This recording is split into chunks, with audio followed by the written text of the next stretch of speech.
Ngayon, mga bossing, yung nangyaring Rage Coalition kahapon, mga bossing, ha? Papakita ko lang sa inyo, ayan. Ito yung Rage Coalition na nangyari kahapon diyan sa Club Filipino.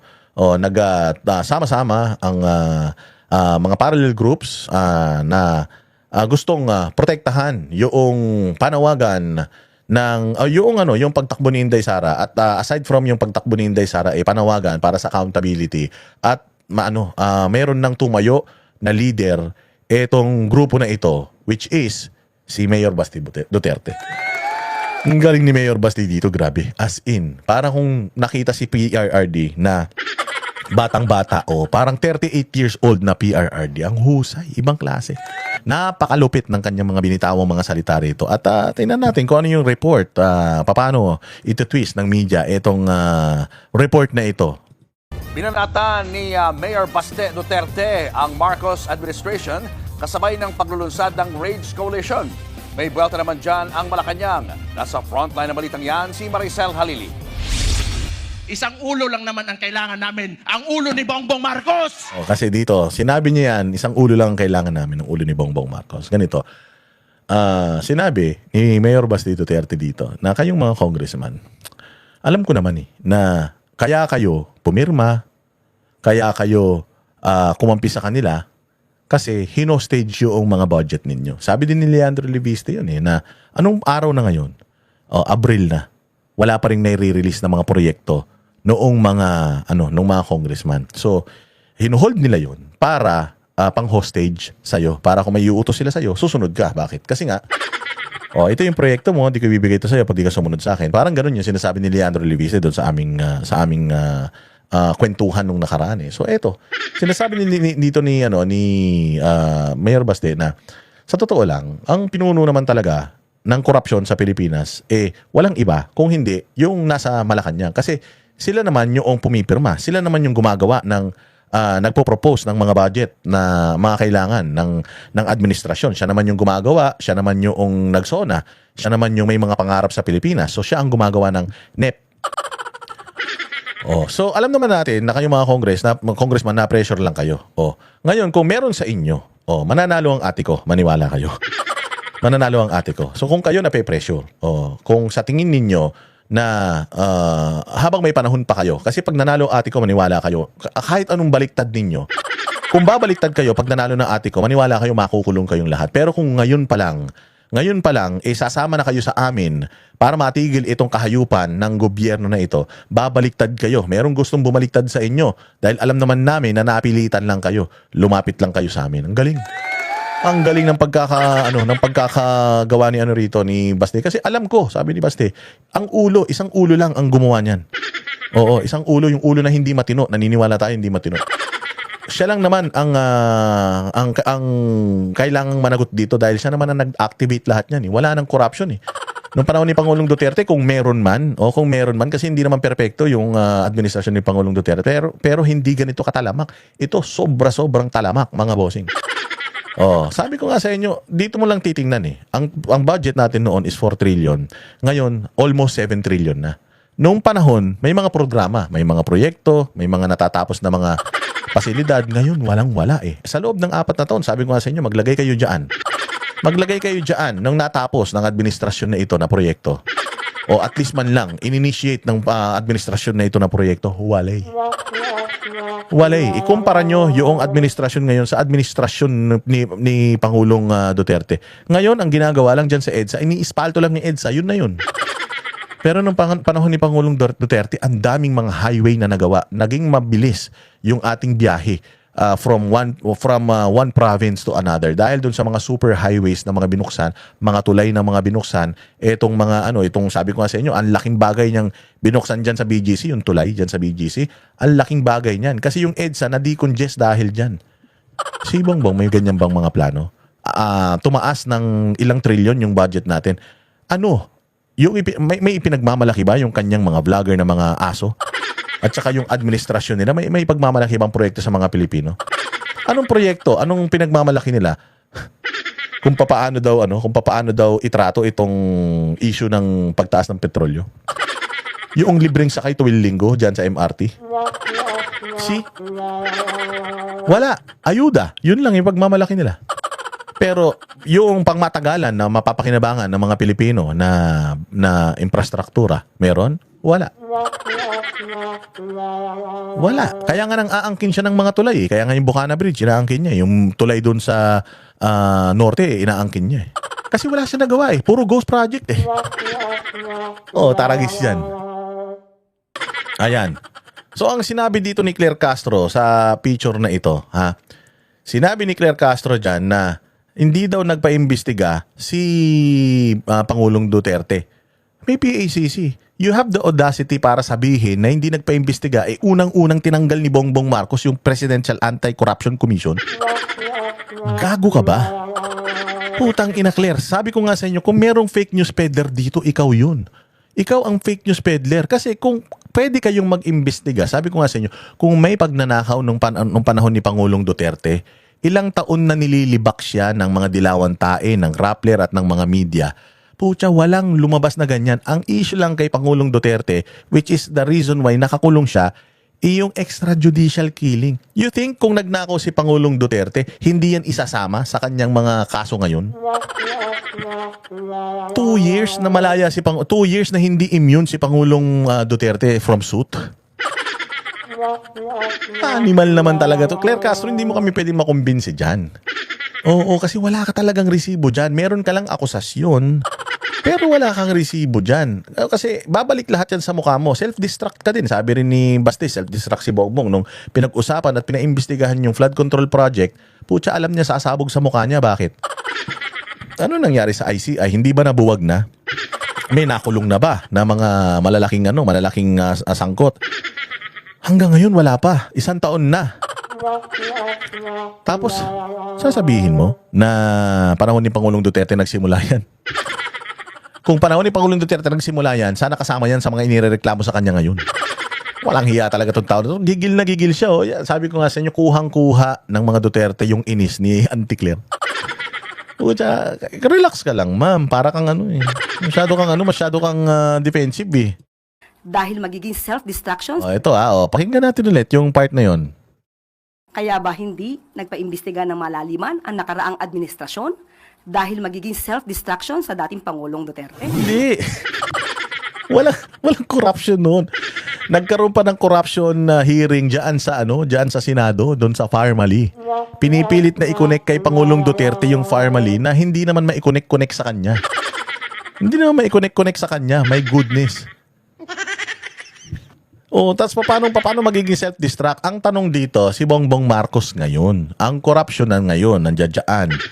Malaki ang budget, ang laki ng utang, walang proyekto. Tapos, ang problema ng bayan natin Pilipinas, bagsak na bagsak ang ekonomiya natin, bagsak na bagsak ang taas ng Pilipino sa taas ng presyo. Wala tayong magawa kasi wala ng pera gobyerno, pinagnanakaw kasi. No, putang ina niyan. Wala nga kaso si Bongbong Marcos ng extrajudicial killing. Hindi naman natin siya doon hindi naman natin sinasabi na mamamatay tao si Bongbong eh. Pero klaro, sa mga nakikita natin ngayon, sa laki ng budget ng Pilipinas, pero walang nagagawang programa, ibig sabihin may nagnanakaw. Mantakin mo, may pera pang malengke, tapos araw-araw wala tayong ulam. Anong ginawa niyo sa pambili ng ulam? Papi ng tong its niya. Hindi rin daw apektado ang Pangulo sa koalisyon ng mga kaalyado ni Duterte. Ang Pangulo po ay hindi namumulitika. Ang Pangulo po ay nagtatrabaho. Ang nakakabahala lamang dito ay ang personal na galit, personal na interes. Nagigil siya. Gigil siya eh. Nakuwang-kuha talaga ng mga Duterte yung gigil niya eh. And pag nakikita natin siya na ganito, sabi ko nga sa'yo, tawan-tawa ako. Nung pinapanood ko to, gigil talaga siya. Hindi siya affected. Personal na ambisyon ay gamitin ng taong bayan na galitin ang puso ng bawat isa sa atin. Alam mo Claire, ito lang masasabi ko sa'yo. Hindi mo pwedeng galitin yung puso ng mga tao kung masaya sila. Maniwala ka Claire. Kung ang Pilipino busog, hindi mo mabobola yan. Oo, kasi tingnan mo nung panahon ni Pangulong Duterte, ang dami namang mga naghihikayat sa mga Pilipino na magalit kay Duterte. Umalis si Pangulong Duterte sa pagka-presidente, 87% ang approval and trust rating niya. 87%. Ngayon si Bongbong Marcos, tingnan mo kung ilang percent, -9. -9, Claire Castro. Anak ng tinapay, saan ka kumukuha ng kapal ng mukha para sabihin yan? Na ginagalit nila Baste yung mga Pilipino? Sabi ko sa'yo, hindi mo pwedeng galitin yung masaya. Ako kung gumising ako ngayon na ang saya-saya ko, putya kahit anong pang-aasar mo sa alimbawa, gumising ako, paggising ko na ganyan, merong 10 million pesos na galing sa langit bumagsak sa paanan ng kama ko. Oh shit, ang daing pera nito, 10 million. Wow, ang saya-saya ko. Putya kahit ututan mo ako sa mukha, kahit ubusin mo lahat ng pagkain sa frigider ko, kahit na sawagin mo akong boy negro mula umaga hanggang gabi, maniwala ka, hindi mo ako maiinis. Hindi mo mababago ang mood ko. Bakit? Kasi nga masaya ako. Meron akong pera. O ilagay natin sa mga Pilipino.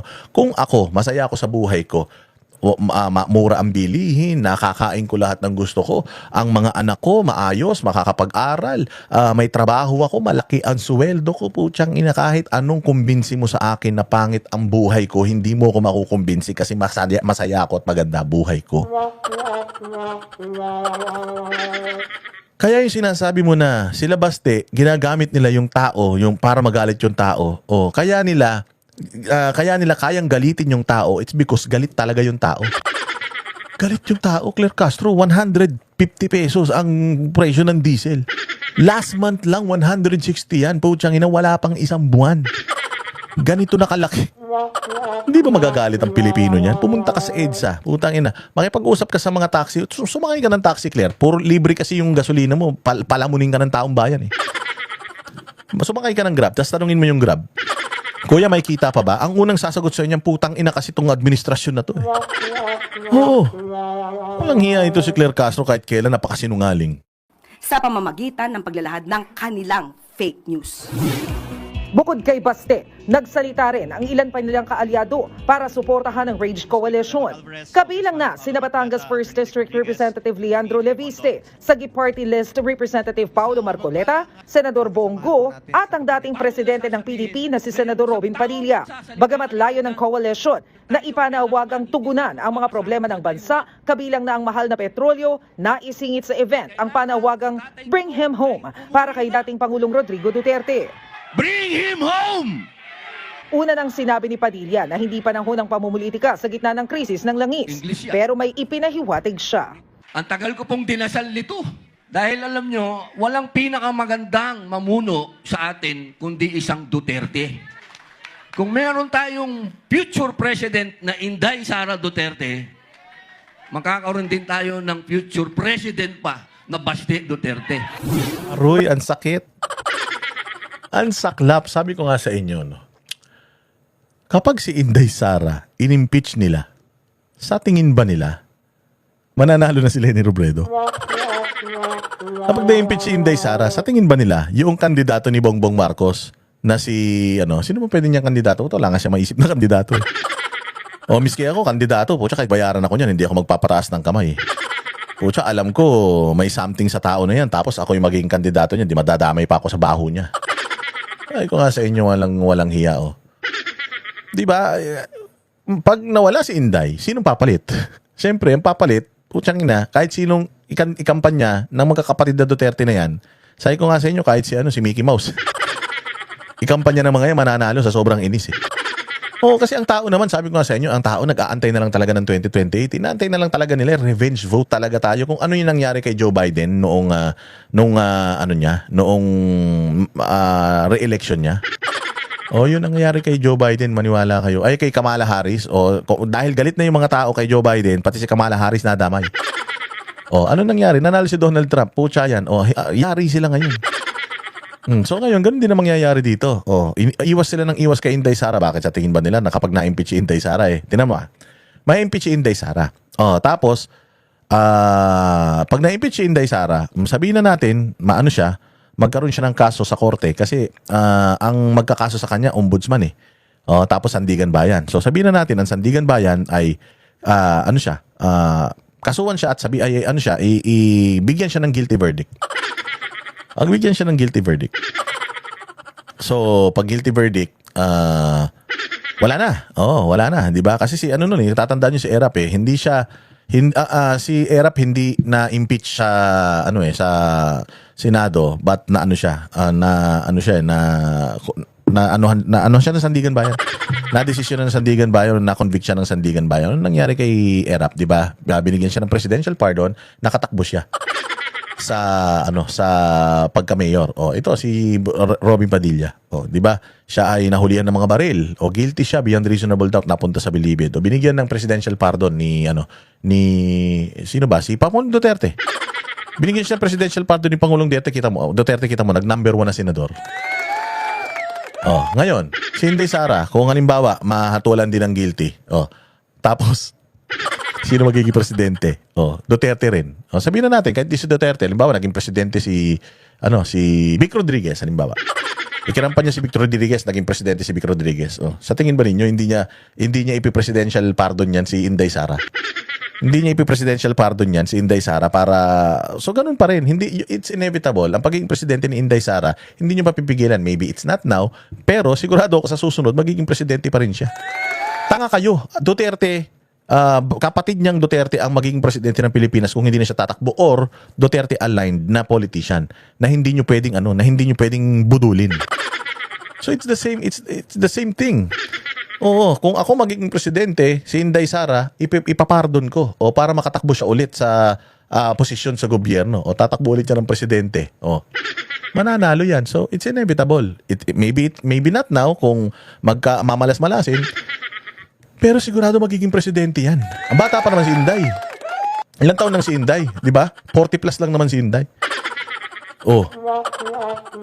Ang tatanga nyo, sa totoo lang.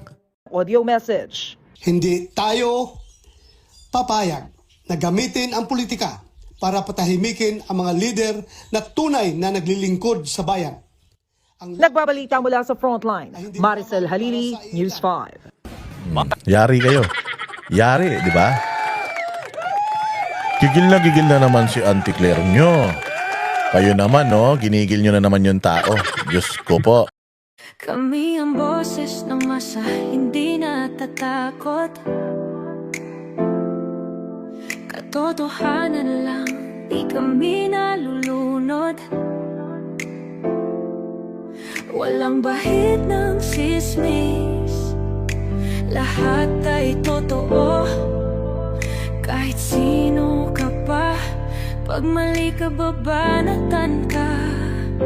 Walang pinipili kulay, wala kaming kinikilingan. Basta para sa bayan, kami lalaban.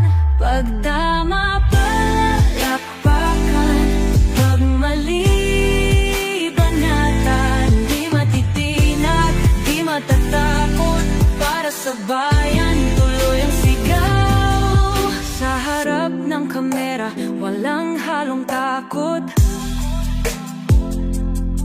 Mga baluktot, lahat kayo'y tutumba. Ang hustisya at totoo, yun lang ang mahalaga. Kahit sinong harang, di kami matitinag. Walang pinipiling kulay, wala kaming kinikilingan. Basta para sa bayan, kami lalaban. Pag tama palapakan, pag mali banatan. Di matitinag, di matatakot, para sa bayan tuloy ang sigaw.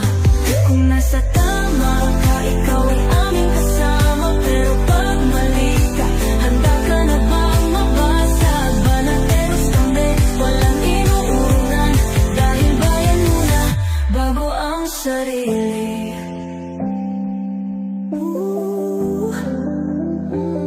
Bago ang sarili.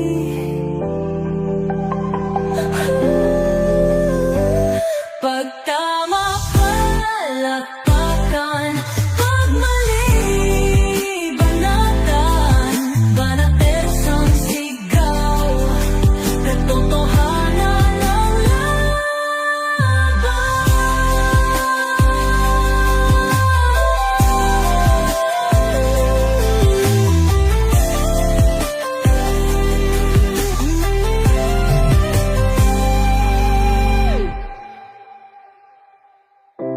Sa harap ng kamera,